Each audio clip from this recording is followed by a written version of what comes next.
আপোনালোকে চাওক কি ধৰণৰ পৰিস্থিতিৰ সন্মুখীন হ'বলগীয়া হৈছিলে।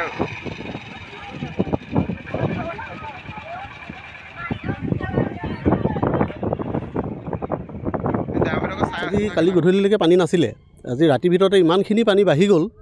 ৰাতি পানী বাঢ়ি যোৱাৰ কাৰণে আমি ৰাতিপুৱা 7:30 ট্ৰিপটো সুকলমে পঠিয়ালোঁ।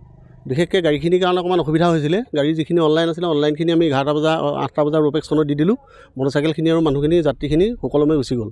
এতিয়া 9:30 ট্ৰিপটো 8টা ট্ৰিপটো ঠিকে 8:30 ট্ৰিপটো গুচি গ'ল, ছিংগল বটৰ যিটো ট্ৰিপ।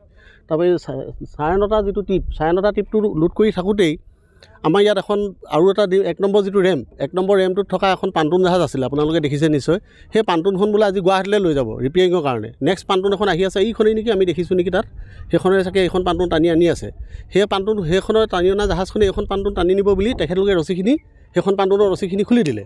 খুলি দিয়াৰ পিছত পাণ্টুনখন লাহেকৈ সোঁতত আহি পিনে আমাৰ যিটো 2 নম্বৰ ৰেম্পত যিখন পাণ্টুন থাকে তাতে আহি পিনে লাহেকৈ খুন্দা এটা মাৰি দিলে। পাব্লিকৰ বা কোনো যাত্ৰী একো ক্ষয়ক্ষতি হোৱা নাই, কিন্তু আমাৰ জাহাজখন তাত ৰৈ থকা যিখন সপ্তেশ্বৰী জাহাজখনৰ লগত সেই জাহাজখন বান্ধি দিয়াৰ ফলত মানে এই আমাৰ টপলেটখিনি বেকা হৈ পানীলৈ পৰি গ'ল। তেতিয়া আমি সপ্তেশ্বৰীত মানে মানুহখিনি উঠাব নোৱাৰা অৱস্থা হৈ থাকিলে। অলৰেডি মানুহ আমি উঠাইছিলোঁৱেই, সপ্তেশ্বৰীত মানুহ উঠাব নোৱাৰা হৈ থাকিলে। তাৰপিছত আকৌ আমি ক'লোঁ যে ৰ'পেক্স আহি পাবলৈ সময় আছে, ৰ'পেক্সৰ ৰেম্পটোলৈকে সপ্তেশ্বৰী জাহাজখন লৈ আহি পিনে ইয়াতে 9:30 লোডটো দি পিনে জাহাজখন হৈপাৰলৈ পঠিয়াই দিওঁ। তেনেকুৱাতে সেইটো কৰিবলৈ যাওঁতে জাহাজ 2খন তাৰপৰা ৰেম্পৰ পৰা খুলি দিয়া হ'ল ৰ'পেক্সৰ ৰেম্পলৈ। হেৰিত থকা এটা ৰূপ ল'লোঁ। এতিয়াতো আমি তাত যোৱা নাই, শুনিছোঁহে সেইটো কৈ আছে। তাত এটা ষ্টীল ৰূপ আছে, ষ্টীল ৰূপডাল বোলে ফেনত সপ্তেশ্বৰী ফেন এখনত পাক খাই গ'ল। এতিয়া সেইডাল খুলিবৰ কাৰণে সেই 2খন জাহাজ এতিয়া তাত ৰৈ আছে। সেইডাল খুলিলে জাহাজখন হয়তো আহিব, তাৰপিছত আমি লোড দিব পাৰিম। কিন্তু ইভাগে যাত্ৰীখিনি বিশেষ হাৰাশাস্তি হোৱা নাই, কিন্তু সময়টো গৈছে, অকণমান অসুবিধা হৈছে। কোনোবা চাগে পূৰ্বৰ সময়ত নিৰ্ধাৰিত সময়ত পঠিয়াব পৰা নাই। প্ৰতিটো ৰাজনৈতিক দলে বজাইছে নিৰ্বাচনী ৰণদংকা। বিজেপিৰ নিৰ্বাচনী ইস্তাহাৰত জনতাৰ বাবে আছে কি?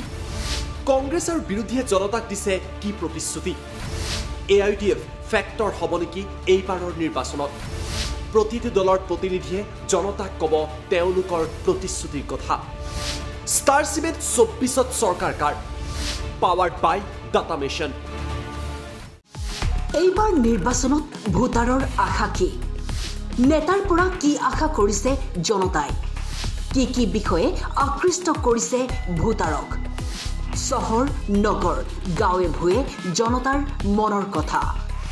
Star cement time 8 ground zero' powered by data mission. এইবাৰ নিৰ্বাচনত সবাতোকৈ গুৰুত্ব দিয়া হ'ব আপোনাৰ মতামতক। লাইভত আপুনি জনাওক আপোনাৰ প্ৰিয় নেতা কোন। আপোনাৰ মতে এইবাৰ কোন দলে মাৰিব শেষ হাঁহি? প্ৰতিটো সমষ্টিৰ ভোটাৰৰ মত লাইভ। ষ্টাৰ চিমেণ্ট টাইম 8 জনাদেশ পাৱাৰ্ড বাই ডাটা মিছন।